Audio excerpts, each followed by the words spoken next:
مگر نہیں جانتا کہ وہ کہاں سے آتی ہے اور کہاں کو جاتی ہے۔ جو کوئی روح سے پیدا ہوا ہے ایسا ہی ہے۔ کرنتھیوں، کیا تم نہیں جانتے کہ تمہارا بدن روح القدس کا مقدس ہے جو تم میں بسا ہوا ہے اور تم کو خدا کی طرف سے ملا ہے، اور تم اپنے نہیں، کیونکہ تم قیمت سے خریدے گئے ہو، بس اپنے بدن سے خدا کا جلال ظاہر کرو۔ کرنتھیوں، راست باز ہونے کے لیے ہوش میں آؤ اور گناہ نہ کرو، کیونکہ بعض خدا سے ناواقف ہیں۔ میں تمہیں شرم دلانے کو یہ کہتا ہوں۔ اب کوئی یہ کہے کہ مردے کس طرح جی اٹھتے ہیں اور کیسے جسم کے ساتھ آتے ہیں۔ اے نادان، تو خود جو کچھ ہوتا ہے جب تک وہ نہ مرے زندہ نہیں کیا جاتا، اور جو تو ہوتا ہے وہ جسم نہیں جو پیدا ہونے والا ہے، بلکہ صرف دانہ ہے، خواہ گیہوں کا خواہ کسی اور چیز کا۔ مگر خدا نے جیسا ارادہ کر لیا ویسا ہی اس کو جسم دیتا ہے، اور ہر ایک بیج کو اس کا خاص جسم۔ مردوں کی قیامت بھی ایسی ہی ہے۔ جسم فنا کی حالت میں بویا جاتا ہے اور بقا کی حالت میں جی اٹھتا ہے۔ بے حرمتی کی حالت میں بویا جاتا ہے اور جلال کی حالت میں جی اٹھتا ہے۔ کمزوری کی حالت میں بویا جاتا ہے اور قوت کی حالت میں جی اٹھتا ہے۔ نفسانی جسم بویا جاتا ہے اور روحانی جسم جی اٹھتا ہے۔ جب نفسانی جسم ہے تو روحانی جسم بھی ہے، اور جس طرح ہم اس خاکی کی صورت پر ہوئے اسی طرح اس آسمانی کی صورت پر بھی ہوں گے۔ اے بھائیو، میرا مطلب ہے کہ گوشت اور خون خدا کی بادشاہی کے وارث نہیں ہو سکتے، اور نہ فنا بقا کی وارث ہو سکتی ہے۔ دیکھو، میں تم سے بھید کی بات کہتا ہوں، ہم سب تو نہیں سوئیں گے مگر سب بدل جائیں گے، اور یہ ایک دم میں، ایک پل میں پچھلا نرسنگا پھونکتے ہی ہوگا، کیونکہ نرسنگا پھونکا جائے گا اور مردے غیر فانی حالت میں اٹھیں گے اور ہم بدل جائیں گے، کیونکہ ضرور ہے کہ یہ فانی جسم بقا کا جامہ پہنے اور یہ مرنے والا جسم حیات ابدی کا جامہ پہنے۔ اور جب یہ فانی جسم بقا کا جامہ پہن چکے گا اور یہ مرنے والا جسم حیات ابدی کا جامہ پہن چکے گا، تو وہ قول پورا ہوگا جو لکھا ہے کہ موت فتح کا لقمہ ہو گئی۔ کرنتھیوں، کیونکہ ہم جانتے ہیں کہ جب ہمارا خیمہ کا گھر جو زمین پر ہے گرایا جائے گا تو ہم کو خدا کی طرف سے آسمان پر ایک ایسی عمارت ملے گی جو ہاتھ کا بنا ہوا گھر نہیں بلکہ ابدی ہے۔ چنانچہ ہم اس میں کراہتے ہیں اور بڑی آرزو رکھتے ہیں کہ اپنے آسمانی گھر سے ملبس ہو جائیں، تاکہ ملبس ہونے کے باعث ننگے نہ پائے جائیں۔ کیونکہ ہم اس خیمہ میں رہ کر بوجھ کے مارے کراہتے ہیں، اس لیے نہیں کہ یہ لباس اتارنا چاہتے ہیں، بلکہ اس پر اور پہننا چاہتے ہیں، تاکہ وہ جو فانی ہے زندگی میں غرق ہو جائے۔ اور جس نے ہم کو اس بات کے لیے تیار کیا وہ خدا ہے، اور اسی نے ہمیں روح بیانہ میں دیا۔ بس ہمیشہ ہماری خاطر جمع رہتی ہے، اور یہ جانتے ہیں کہ جب تک ہم بدن کے وطن میں ہیں خداوند کے ہاتھ سے جلا وطن ہیں، کیونکہ ہم ایمان پر چلتے ہیں نہ کہ آنکھوں دیکھے پر۔ غرض ہماری خاطر جمع ہے، اور ہم کو بدن کے وطن سے جدا ہو کر خداوند کے وطن میں رہنا زیادہ منظور ہے۔ اسی واسطے ہم یہ حوصلہ رکھتے ہیں کہ وطن میں ہوں خواہ جلا وطن، اس کو خوش کریں۔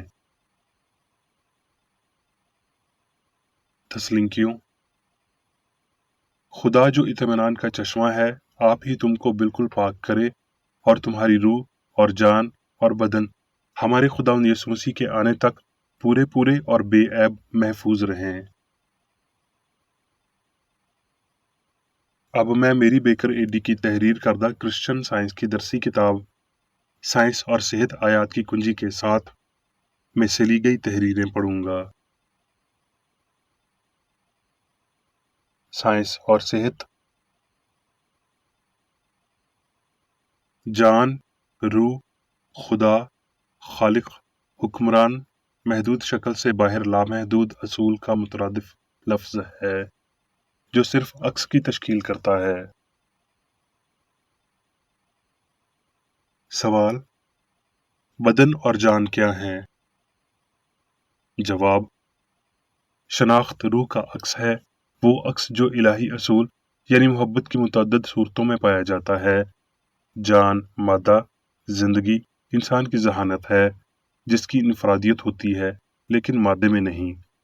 جان روح سے کم تر کسی چیز کی عکاسی کبھی نہیں کر سکتی۔ انسان روح کا اظہار بھارتیوں نے بنیادی حقیقت کی چند جھلکیاں پکڑی ہیں جب انہوں نے ایک خوبصورت جھیل کو عظیم روح کی مسکراہٹ کا نام دیا۔ انسان سے جدا جو جان کو ظاہر کرتا ہے، روح غیر دیوتائی ہوگی۔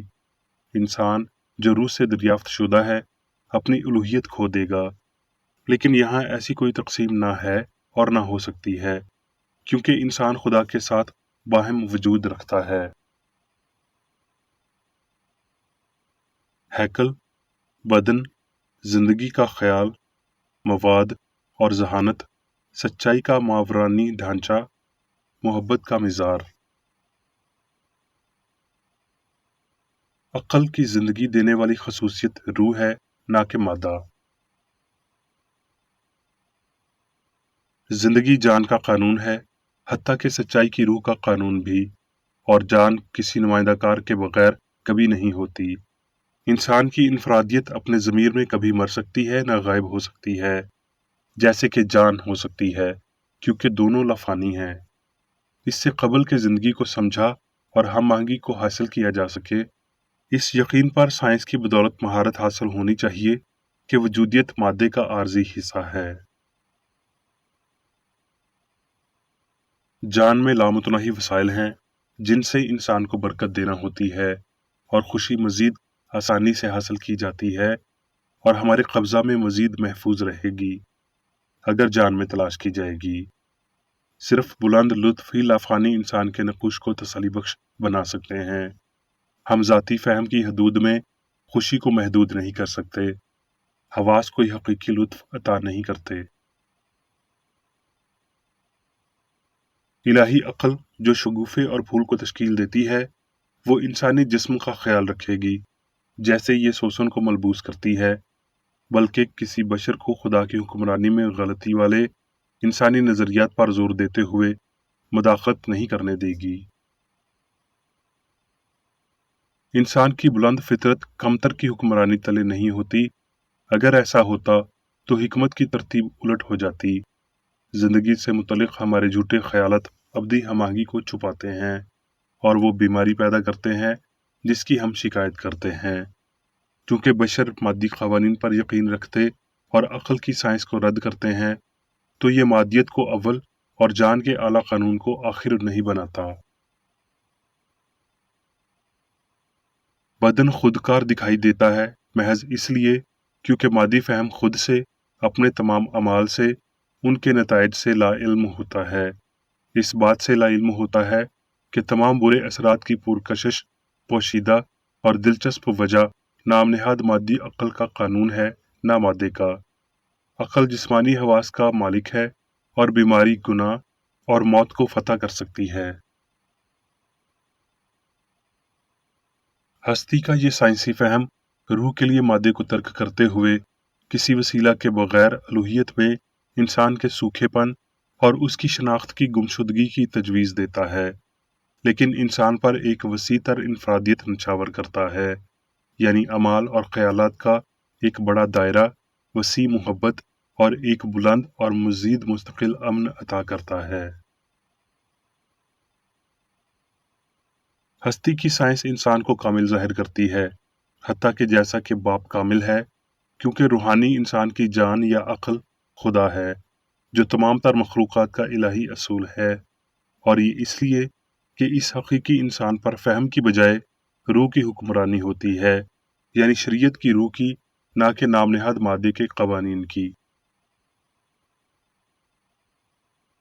دیگر نظریات بھی بدن اور جان سے متعلق وہی غلطی کرتے ہیں جو پٹولمی نے نظام شمسی سے متعلق کی۔ وہ اس بات پر اصرار کرتے ہیں کہ جان مادے کی معاونت کے لیے بدن اور عقل کے نظریے میں پائی جاتی ہے۔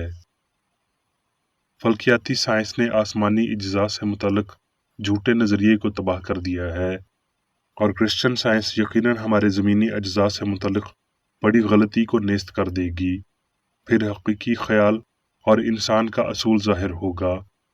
پٹولمی کی غلطی ہستی کی ہم آہنگی پر اثر انداز نہیں ہو سکے گی، جیسے کہ جان اور بدن سے متعلق غلطی اثر انداز ہوتی ہے، جو سائنسی ترتیب کو الٹ دیتی ہے اور مادے کو روح پر اختیار اور طاقت فراہم کرتی ہے، تاکہ انسان کائنات کا سب سے مکمل، کمزور اور غیر ہم آہنگ مخلوق بن جائے۔ خداوند کے وطن میں رہنا محض جذباتی خوشی یا ایمان رکھنا نہیں، بلکہ زندگی کا اصل اظہار اور سمجھ رکھنا ہے، جیسا کہ کرسچن سائنس میں ظاہر کیا گیا ہے۔ خداوند کے وطن میں رہنا خدا کی شریعت کا فرمانبردار ہونا، مکمل طور پر الہی محبت کی، روح کی نہ کہ مادی کی حکمرانی میں رہنا ہے۔ ایک لمحے کے لیے ہوش کریں کہ زندگی اور ذہانت خالصتاً روحانی ہے، نہ مادے میں، نہ مادے سے، اور پھر بدن کو کوئی شکایت نہیں ہوگی۔ اگر بیماری پر ایک عقیدے کی بدولت تکلیف میں ہے تو اچانک آپ خود کو ٹھیک پائیں گے۔ جب جسم پر روحانی زندگی، سچائی اور محبت کا پہرا ہوگا تو دکھ خوشی میں بدل جائیں گے۔ لہٰذا اس وعدے کی امید جو یسوع دلاتا ہے، جو مجھ پر ایمان رکھتا ہے یہ کام جو میں کرتا ہوں وہ بھی کرے گا، کیونکہ میں باپ کے پاس جاتا ہوں، کیونکہ انا بدن سے غائب ہو چکی اور اس میں سچائی اور محبت موجود ہوتی ہے۔ اگر ہم اندھے اعتقاد سے اونچا نہیں اٹھتے تو شفا کی سائنس حاصل نہیں ہوتی، اور فہم کی وجودیت کی جگہ جان کی وجودیت سمجھ میں نہیں آتی۔ ہم الہی سائنس میں صرف تبھی زندگی حاصل کرتے ہیں جب ہم جسمانی فہم سے بلند زندگی گزارتے اور اسے درست کرتے ہیں۔ نیکی یا بدی کے دعووں کے لیے ہمارا متناسب اعتراف ہماری وجودیت کی ہم آہنگی، ہماری صحت، ہماری عمر کی درازی اور ہماری مسیحت کا تعین کرتا ہے۔ تو اپنے سارے دل، اپنی ساری جان اور اپنی ساری طاقت سے خداوند اپنے خدا سے محبت رکھ۔ اس حکم میں بہت کچھ شامل ہے، حتیٰ کہ محض مادی احساس، افسوس اور عبادت۔ یہ مسیحت کا ایلڈوراڈو ہے، اس میں زندگی کی سائنس شامل ہے، اور یہ روح پر الہی قابو کی شناخت کرتی جسم میں ہماری روح ہماری مالک بن جاتی ہے، اور مادی حس اور انسانی رضا کی کوئی جگہ نہیں رہتی۔ جب انسانیت اس سائنس کو سمجھتی ہے تو یہ انسان کے لیے زندگی کا قانون بن جائے گی، حتیٰ کہ جان کا بلند قانون جو ہم آہنگی اور لافانیت کے وسیلہ مادی فہم پر غالب آتا ہے۔ اب میں میری بیکر ایڈی کی جانب سے چرچ مینول میں دیے گئے روزانہ کے 3 فرائض پڑھوں گا۔ روزمرہ کی دعا۔ اس چرچ کے ہر رکن کا یہ فرض ہے کہ ہر روز یہ دعا کرے: تیری بادشاہی آئے، الہی حق، زندگی اور محبت کی سلطنت مجھ میں قائم ہو، اور سب گناہ مجھ سے خارج ہو جائیں، اور تیرا کلام سب انسانوں کی محبت کو وافر کرے اور ان پر حکومت کرے۔ مقاصد اور اعمال کا ایک اصول۔ نہ کوئی مخالفت، نہ ہی کوئی محض ذاتی وابستگی مادری چرچ کے کسی رکن کے مقاصد یا اعمال پر اثر انداز ہونے چاہیے۔ سائنس میں صرف الہی محبت حکومت کرتی ہے، اور ایک مسیحی سائنسدان گناہ کو رد کرنے سے حقیقی بھائی چارے، خیرات پسندی اور معافی سے محبت کی شیریں آسائشوں کی عکاسی کرتا ہے۔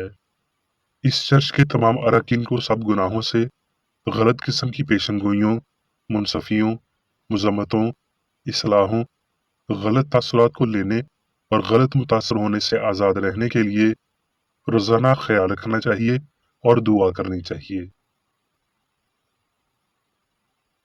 فرض کے لیے چوکسی۔ اس چرچ کے ہر رکن کا یہ فرض ہے کہ وہ ہر روز جارحانہ ذہنی آرا کے خلاف خود کو تیار رکھے، اور خدا اور اپنے قائد اور انسانوں کے لیے اپنے فرائض کو نہ کبھی بھولے اور نہ کبھی نظر انداز کرے۔ اس کے کاموں کے باعث اس کا انصاف ہوگا، وہ بے قصور یا قصوروار ہوگا۔